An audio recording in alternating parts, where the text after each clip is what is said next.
guys, Zizzac here with another review, and this time I'm in the kitchen, so hopefully you can't hear the cars as well in here. But today we're going to be looking at some Battle Spirits decks. For those of you who don't know, Battle Spirits is a game that came out about 5 years ago, in 2009, or it might have been 2008, and it lasted for about 5 sets and then was discontinued. It's made by Bandai, the same people that used to make the Naruto card game. I always wanted to play it, but no store ever had it in stock, and even my local game store, I asked them to get it and they never would. So I actually got these from collectorscash.com, which had, for some reason, just these two particular decks on sale. They were $4 each, and you apparently can't actually order anything online unless you spend $10, so I had to get a booster pack as well. But it's a card game from Japan. It's still very popular in Japan. I think it's like number 4 most popular card game in Japan. And there's there's lots of different anime for it, actually. And I've always wanted to play it because it looks really cool. But I have 2 decks. I've got the Gladiators Beatdown, which, if I remember the colors correctly, was blue, white, and purple. And then I have the Sorcerer Blaze, which was red, green, and yellow, I think. There's 6 colors in the game, kind of like Magic. But the interesting thing about this game are these things called the core. These little bitty plastic gems up there. Each of these comes with 15 little green ones. I thought the original decks came with white ones, so maybe the different decks had different color gems. I don't know for sure. But the way this game was interesting was that these cores are basically your resource in the game, like your mana in Magic or Kaijudo or whatever. And you can essentially level up and level down creatures, and it's all just about how you manage your cores. So it always seemed really fun to me. So anyways, let's open these up and actually look at them. So let's look at the Gladiators Beatdown first. So inside, there's actually quite a few things inside. I've already opened it up because I wanted to look at the cards, so this is shrink wrapped, of course. But you get all of this stuff. So you get the deck itself, which, like I said, was shrink wrapped, but I already opened it up and looked at it. You get your little plastic baggie of the 15 cores, which I'm going to open up now and look at. There we go. So there are the cores. They're actually really pretty. I like these things. Pretty cool. So you get 15 of those. So also inside you get the rulebook, which is full color and has all of the art that I love about this game. And it says it's version 1.1,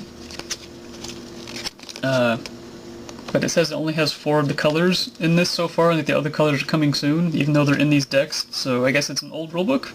I don't know. And then also inside you get this little survey thing, which used to be really popular for card games back in the day, where they'd ask you to fill out the survey and send it in, which I don't think anyone ever actually did.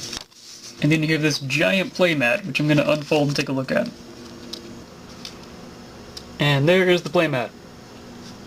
There's not really any particular zones like most card games, it's just the field, so it's kind of like Magic in that way.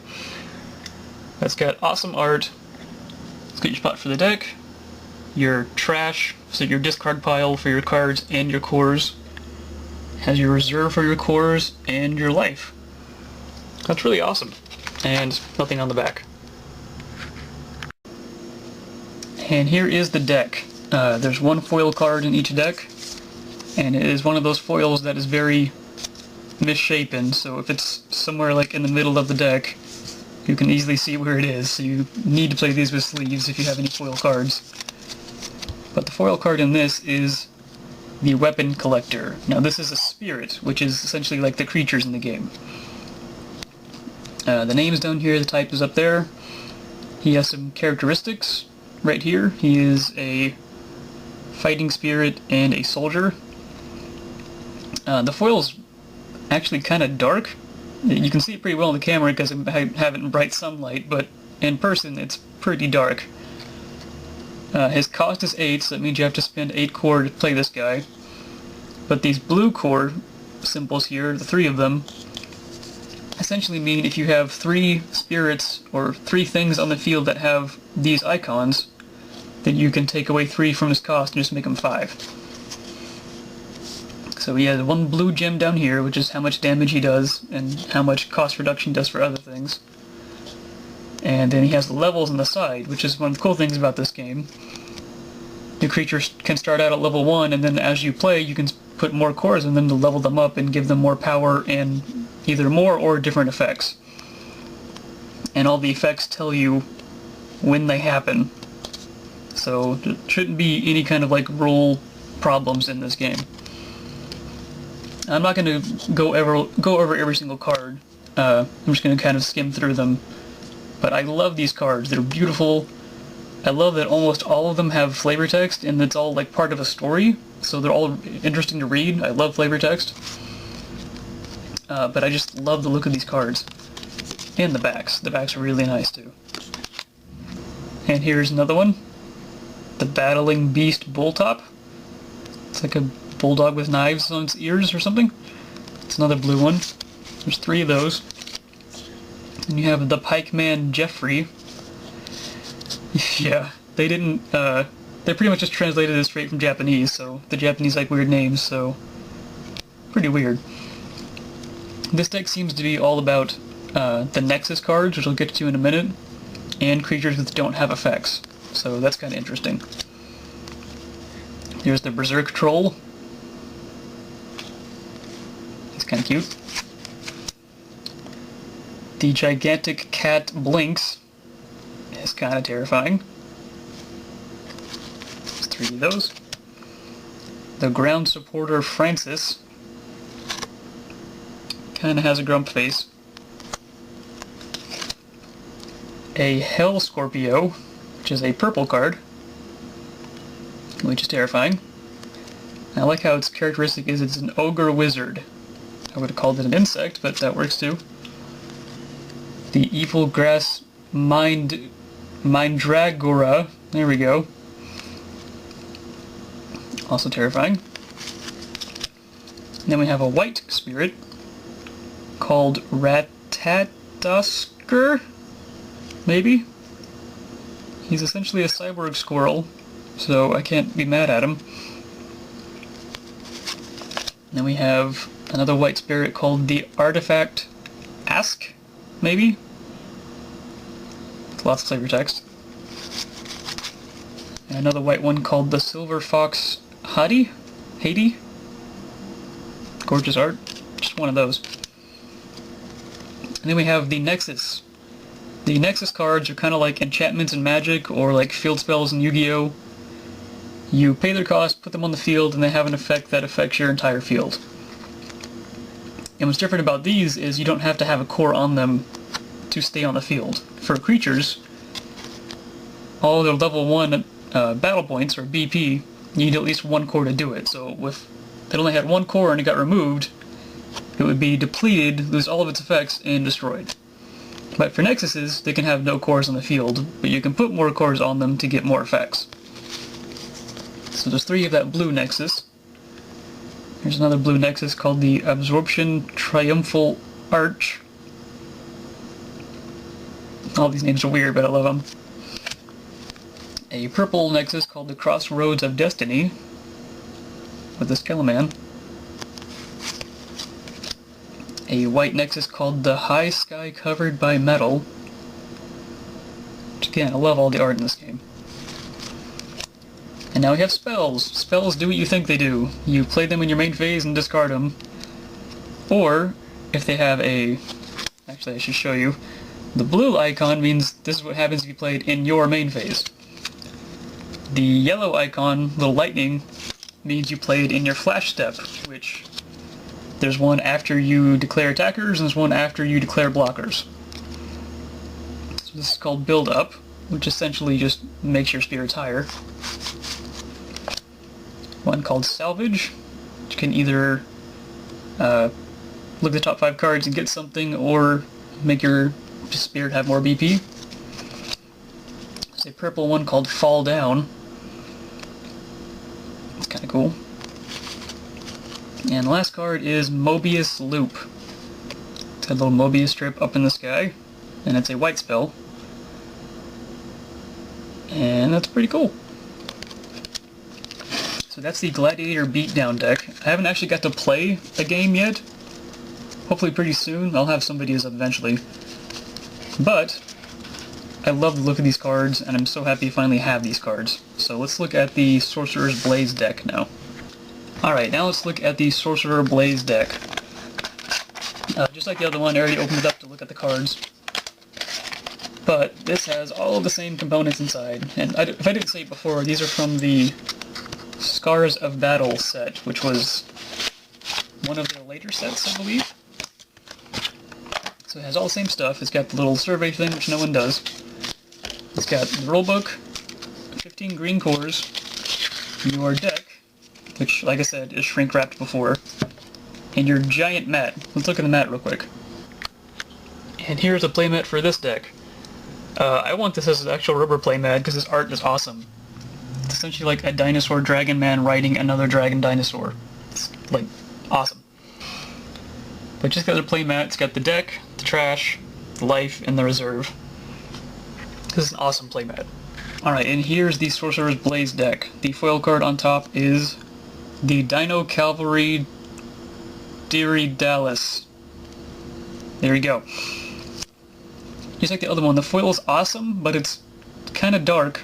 You can make it out okay with all this sunlight, but in person it's pretty dark. He's a red spirit, he costs 7 and has a cost reduction of 3, just like the other one. Well, the cost reduction at least. He's a dragon and a Terra Dragon, so maybe the thing he's riding is Terra Dragon, or maybe he's Terra Dragon, I don't know.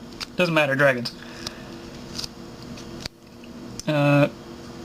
Just like the other cards, lots of flavor text in all of these cards too, which I love. He has a red gem now, and he's awesome looking. So the next thing up is a yellow spirit called Mycanian. It looks like the Cheshire Cat, pretty much, but it's an imp. And this is a yellow spirit.